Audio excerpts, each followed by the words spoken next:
Human bones have been found near the George Washington Memorial Parkway and 4 Mile Run. U.S. Park Police officers say the bones, including a skull, were found in a creek bed. Unexpected discovery at one of America's most historic sites. At the Virginia home where George Washington once lived, they dug up bottles not seen or touched since before the Revolutionary War. George Washington's DNA does not trace back to England. A military forensic lab just extracted his genetic signature from 200-year-old bones buried in unmarked graves. And it traces back to Bronze Age warrior tribes who dominated prehistoric Europe through iron, conquest, and blood 4,500 years ago. That same DNA links him directly to Abraham Lincoln.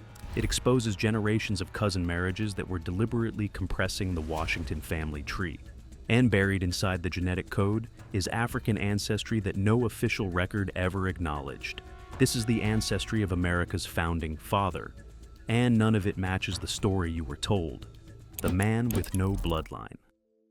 George Washington died on December 14th, 1799, without a single biological child. No sons, no grandsons, no direct heir of any kind. General Washington was 67 years old when he died Saturday, December 14th, 1799. And after General Washington's death, the country really went into mourning, which makes sense as General Washington was there for every major moment. After marrying Martha Custis in 1759, he raised her 2 children from a previous marriage as his own. The couple never produced children together. The cause has never been settled. Some point to a severe bout of smallpox in his teens, others to a possible congenital condition. No surviving medical record resolves it, but the consequence for science was devastating. No sons means no Y chromosome to trace, no way to follow the genetic thread that passes only from father to son, nearly unchanged across thousands of years. His direct bloodline ended the night he stopped breathing, but Washington had 4 brothers. Every one of them carried the same Y chromosome, inherited from their father, Augustine Washington. If any of their male line descendants survived into the modern era, that genetic thread might still exist, buried, dormant, waiting to be pulled from the earth. In 1999, a team of archaeologists drove to the Harewood family cemetery in Charlestown, West Virginia. The property had belonged to Samuel Washington, George's younger brother. Samuel died of tuberculosis in 1781 at 46. Somewhere on that land, in an overgrown plot with no headstones and no markers, his descendants lay beneath the soil. The dig was quiet, methodical. No media, no fanfare, just a small team working through the heat, brushing dirt grain by grain, because what they were looking for might crumble at the touch. The cemetery had no headstones, no markers, just sunken patches of earth beneath old trees, the kind of place that a family forgets about after enough generations pass. They uncovered 5 unmarked graves. From 3 of them, they pulled bone fragments and teeth, small, brittle, stained dark by 2 centuries underground. Some pieces were no larger than a coin. The hope was to extract DNA and confirm whether these remains belonged to Washington's relatives. But the technology of the late 1990s couldn't do it. The samples were too degraded, the fragments too shattered, the genetic material too far gone. The bones went into storage at a university lab, and they sat there, sealed in containers, untouched, for 25 years. Everything changed in 2024. The Armed Forces Medical Examiner System, AFMES-AFDIL, based at Dover Air Force Base in Delaware, took on the case. This is the same laboratory that identifies the remains of American soldiers recovered from battlefields around the world. From Pacific Island jungles to Korean War burial pits to unmarked graves on foreign soil. Their specialty is the impossible case, the remains too degraded for anyone else to touch. Lead researcher Courtney Cavagnino and her team had spent years developing extraction methods designed specifically for ancient, heavily degraded DNA, the kind that exists only in microscopic traces clinging to the inner surfaces of centuries-old bone, where contamination from soil bacteria and groundwater has destroyed almost everything else. They used a technique called hybridization capture. Think of it like a molecular fishing hook, custom engineered to latch onto the tiniest surviving fragments of genetic material and pull them, free from the noise of contamination and decay. Then they applied next-generation sequencing, reading and assembling those fragments piece by piece, building a genetic profile from what amounted to biological dust. They scanned for markers across the Y chromosome, mitochondrial DNA, and more than 95,000 nuclear single nucleotide polymorphisms, places in the genome where a single-letter variation can reveal ancestry, identity, and family connections stretching back centuries. But the lab work alone wasn't enough. They needed a living thread to the past. Samuel Walter Washington, the current owner of the Harewood estate and a direct male line descendant of Samuel Washington, stepped forward and volunteered his own DNA. The researchers called him a double Washington descendant. His great-grandfather and great-grandmother descended from two different brothers of George Washington. His blood carried both lines. The team ran the comparison, ancient bone against living blood. Marker by marker, sequence by sequence, 2 centuries of silence between the samples. Every critical marker lined up. The room had its answer.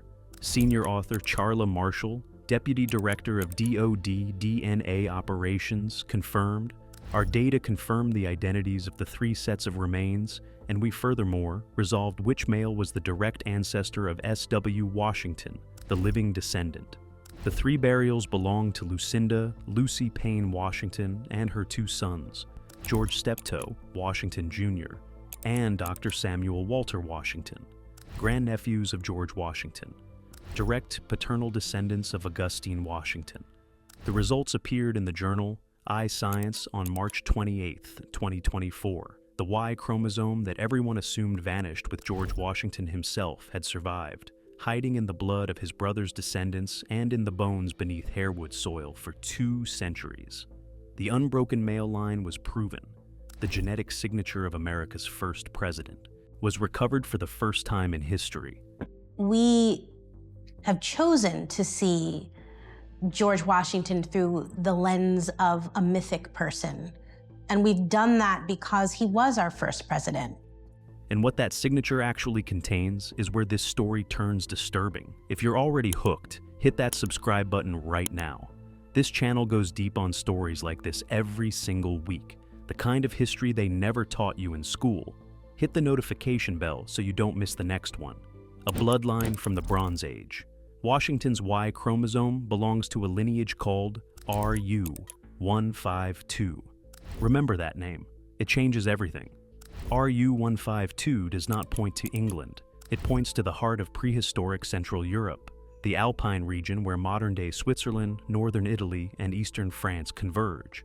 This haplogroup first emerged roughly 4,500 years ago, the Late Bronze Age, a time when ancient peoples pushed across the Alps, carved settlements into river valleys, and built the first complex civilizations on the European continent. Today, up to 44% of men in certain alpine regions carry this genetic marker. The frequency drops as you move west into France or north into Germany. In England, it's rare, and yet here it sits, stamped into the DNA of the man who founded America.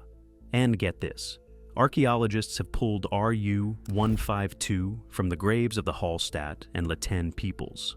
These weren't peaceful farming communities. These were the dominant civilizations of Central Europe before Rome existed.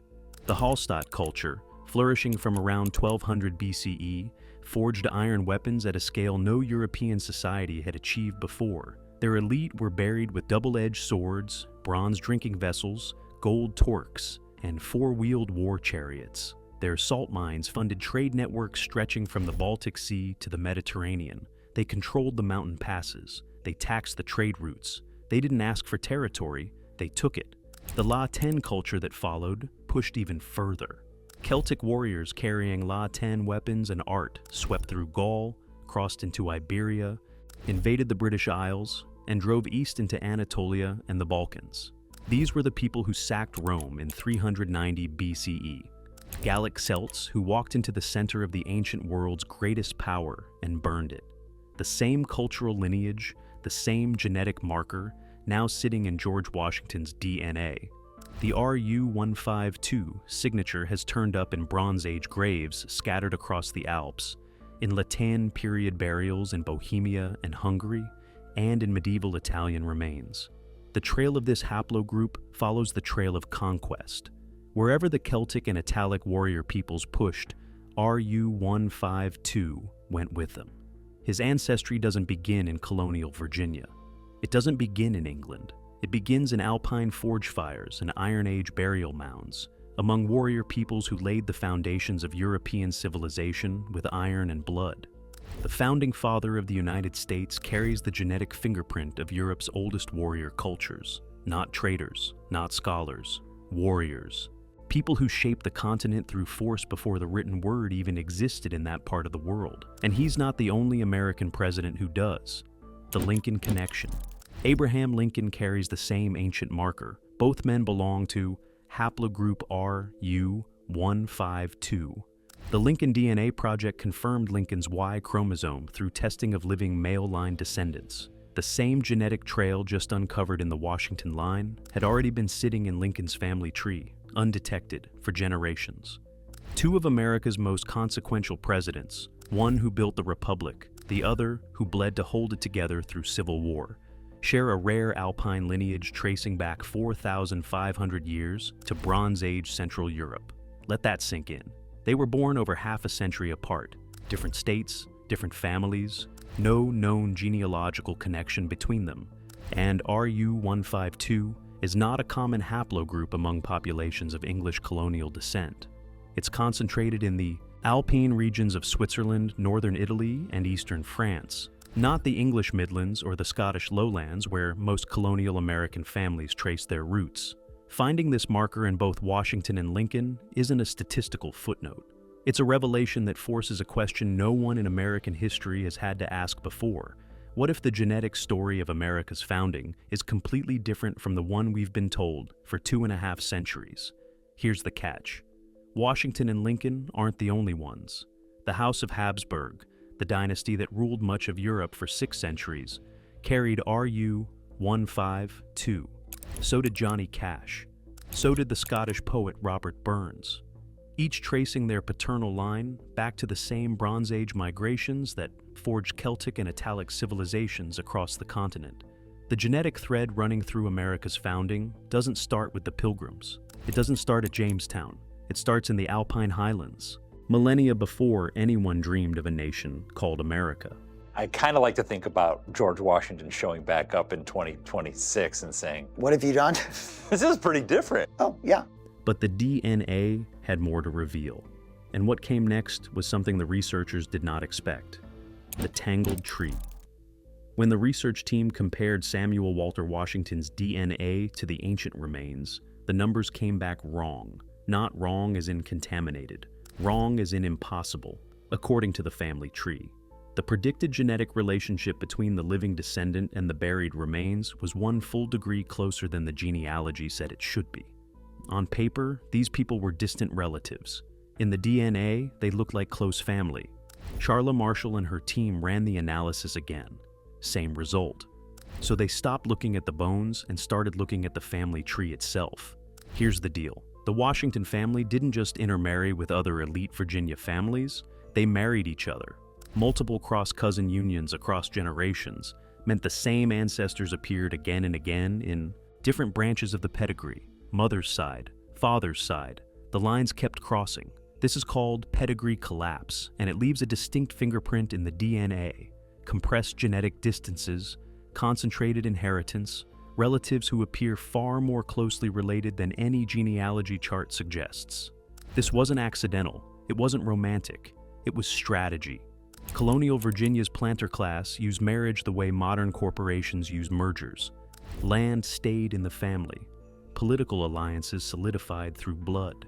Wealth consolidated generation after generation through carefully arranged unions between cousins. A daughter married to the right cousin kept the plantation intact. A son married to the right second cousin locked down a county's worth of political influence. The Washington family, along with the Lees, the Randolphs, the Carters, the Custuses, was engineering its own bloodline, deliberately, systematically. For centuries, the paper trail made it look perfectly normal, respectable, orderly. Just good families doing what good families do. The DNA caught what the paper trail was designed to hide. The founding families of America weren't just connected by ideology or shared politics. They were connected by blood, deliberately, strategically, and repeatedly. The genetic evidence makes that impossible to deny. And buried inside that same genetic code was one more secret, the one no family document ever recorded, the hidden thread. DNA doesn't care about what was written down. That's the thesis of this entire discovery. DNA doesn't respect family narratives. It doesn't honor carefully curated genealogies. It doesn't acknowledge the boundaries that powerful families drew around their own histories. It records everything, every union, every lineage, every crossing of paths that the people involved may have wanted to erase. Washington's Y chromosome and the vast majority of the nuclear DNA pointed overwhelmingly to European origins, over 95%. But in several of the Harewood samples, the AFMES team found something else, a subtle but unmistakable trace of African ancestry. The researchers traced this admixture to the Payne family, Lucy Payne Washington, whose remains lay among those identified in the graves, married into the Washington line. Her sister, Dolly Payne, married James Madison, the fourth president, the man who drafted the Bill of Rights. The Payne family sat at the center of early American power, interwoven with multiple founding families. And somewhere in their lineage, African ancestry entered the bloodline. No family Bible recorded it. No portrait painter noted it. No biographer explored it. No genealogy chart acknowledged it. For 2 centuries, these families controlled the narrative of their own origins. They decided what got written down and what got left out. They built libraries full of documents tracing their lineage back to English gentry, and not a single one of those documents captured what the DNA now reveals. In the 18th and 19th centuries, the boundaries between European and African lineages in colonial America were far more porous than the official record ever admitted. Enslaved people, free people of color, indentured servants, and planter elites lived in close proximity across generations. The same families who drafted constitutions and declared independence carried within them genetic threads that crossed every boundary of nation, culture, and race that they themselves had drawn. The founding elite didn't just share a country with people of African descent. In some cases, they shared a bloodline. Here's the thing. This isn't a footnote. This is the point. The story of America's founding elite, told for over 2 centuries as a clean, distinctly European lineage stretching from England to Virginia to the halls of power, is incomplete. The DNA shows what the documents were never designed to capture: a more tangled truth, a more human truth. A truth that connects the founders not to a single tidy origin story, but to the full, messy, boundary-crossing complexity of the world they actually lived in. The historical record was curated. Every family chose what to preserve and what to bury. Every genealogy chart reflected decisions about who counted and who didn't. The DNA respects none of those decisions. It tells the story as it actually happened, without editing, without curation, without mercy. And if the same forensic techniques were applied to every founding family's remains, the picture of early American heritage would shift even further from the narrative that history books have preserved. The Washington family is just one thread. The full tapestry is still waiting to be unraveled. The past isn't finished. The techniques that Courtney Cavagnino and the AFMESAFDIL team developed for this study are not sitting in a drawer.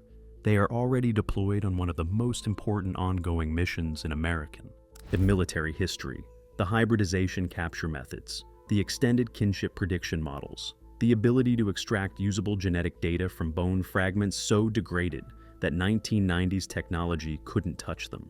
Every one of these tools now serves a single purpose: identifying the remains of American service members lost in conflicts going back to World War II. Cavagnino put it directly: the ability to test historical samples such as the Harewood Cemetery remains allows us to evaluate and improve the methodologies applied to our casework samples that are of similar quality to historical remains, and oftentimes even more degraded. The Washington case was a proving ground. The degraded DNA from those West Virginia graves matched the condition of remains recovered from Pacific Island battlefields, from Korean War burial sites, from unmarked graves scattered across foreign soil where American soldiers have lain unidentified for decades. Families that have waited 50, 60, 70 years for an answer. mothers who never got a phone call, brothers who never got a casket to bury. Every method validated on Washington's family is now a tool for bringing those soldiers home, giving names back to the nameless, returning sons to families who never stopped searching. The science that cracked a founding father's mystery is now solving the most personal mysteries of all. The study also opened a door that cannot be closed. George Washington's Y chromosomal haplotype is now documented and publicly available. Any Washington family line, anywhere in the world, can be compared against it to determine who is and who is not paternally related to the first president. For genealogists, this is a seismic event. For historians, it rewrites the origin story from the ground up. The man who founded America carried within him a genetic history stretching back 4,500 years to the alpine highlands of prehistoric Europe, a lineage of iron-forging, territory-conquering warrior cultures that predates Rome, predates written history, predates every institution Washington himself helped create. That same ancient thread connects him to Abraham Lincoln, to the Habsburgs, to people buried in Iron Age graves who never imagined their descendants would build a nation on the other side of the world. The DNA doesn't simplify Washington's story. It shatters the old one and replaces it with something far more complex. Cousin marriages that compress the family tree into a knot of concentrated bloodlines. African ancestry that no document ever recorded, flowing through the veins of families who built the political architecture of a new republic. A European origin older and more entangled with the violent, migrating, empire-building peoples of prehistory than any textbook ever suggested. The history we were taught was a sketch, broad strokes, clean lines, comfortable narratives. The DNA is painting the full picture. Every strand recovered from those hairwood bones adds another layer of detail, another shade of complexity, another truth that the official record was never built to contain, and the full picture rewrites everything. Now, I want to hear from you. Which revelation disturbed you the most? The Bronze Age warrior origins, the deliberate cousin marriages, or the hidden African ancestry no record ever acknowledged? Drop your answer in the comments right now. If this video opened your eyes, smash that like button and subscribe so you don't miss the next deep dive. See you in the next one.